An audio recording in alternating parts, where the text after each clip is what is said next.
আজকে আমরা সত্যনিষ্ঠম প্রতিষ্ঠা বার্ষিকী প্রমাণ করে দিয়েছে আপনারা আলিম ভাইকে ভোট দিবেন, চৌহালি থেকে এমপি বানিয়ে সংসদে নিয়ে যাবেন ইনশাআল্লাহ।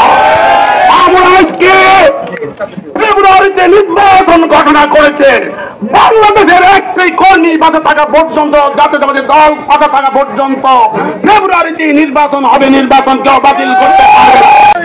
আপনারা জানেন আগামী ফেব্রুয়ারি মাসে নির্বাচন হওয়ার কথা।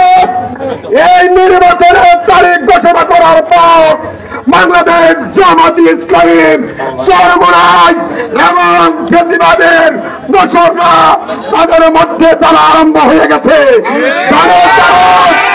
নির্বাচনের পরে এরা বাংলাদেশ থেকে ওয়াক আউট হবে।